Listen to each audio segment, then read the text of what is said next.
At Thanksgiving, do you have a house full of guests who all ask for just a sliver of the pumpkin pie? Why not give everyone their own mini pies?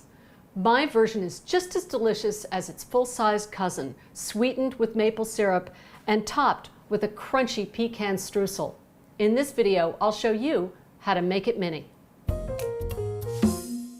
First, we'll make the filling. I like to mix it in a 4-cup Pyrex measure because it makes filling the tarts easier. I have the pumpkin puree already in the mixing bowl, and I'm going to add the maple syrup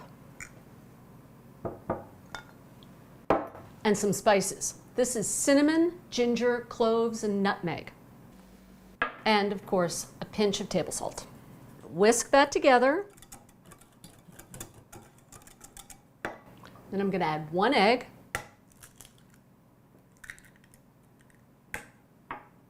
some pure vanilla extract, and then whisk it until it's just blended. Okay, that's it. So for the crust, you can use store-bought dough or you can use homemade like I have here. If you're using homemade, you want to make sure you roll it to just a little thicker than 1/8 of an inch. So to make the rounds, I'm going to use a 3.5-inch cookie cutter. It makes it just the right size to fit into our standard size muffin tins. So stamp out as many as you can. You'll need 10 altogether. I like to use parchment when I roll out pastry of any sort because it prevents it from sticking to the table. 8. We're going to gather the scraps together and then roll them out for our remaining 2 circles. Okay, now we have our 10 rounds, so we're going to line the muffin tin. It's a standard size muffin tin that I've lightly greased with some cooking spray. You can use a little melted butter instead if you'd like. We're going to pick up a round, arrange it on top of the muffin tin, and then gently press it in using your fingers. You want to make sure there are no air bubbles in the bottom, and if it gets too sticky, just use a little flour on your fingertips. And then press it firmly up against the side of the muffin tin.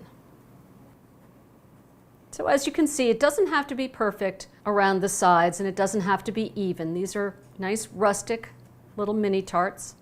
You'll notice that the dough comes up to just about 1/4 of an inch from the very top of the muffin tin. When you're pressing in the dough, sometimes you'll find that the dough pleats up or bunches up in a spot.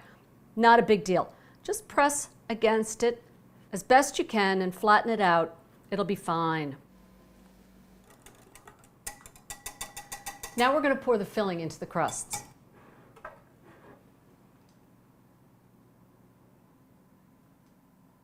So the filling comes up about halfway into the crust. Now these guys are ready for the oven. We're going to bake the tarts at 375 degrees, and you'll notice I have my oven rack in the lower third of the oven. They bake until the crusts are golden brown and the centers jiggle just slightly when the pan is nudged. We're going to let the tarts cool on a cooling rack for about 10 minutes. And while those guys are cooling, we're going to make the streusel topping. Technically, it's not really a streusel because it's not baked along with the tarts, but it's super easy and it's a really nice finishing touch. It's a combination of toasted pecans that are chopped, a little bit of cinnamon, and a little bit of brown sugar.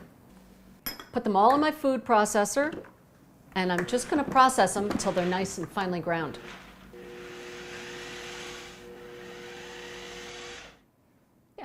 Good enough. Okay, so I think we can take our mini tarts out of the pan. You want to use the tip of a paring knife or a small metal spatula to lever the tarts out without damaging the crusts. Move them to a serving tray. You can serve the mini tarts warm, as they are right here, or you can cool them to room temperature and serve them that way. Either way, make sure to sprinkle them with some of the streusel topping just before you serve them.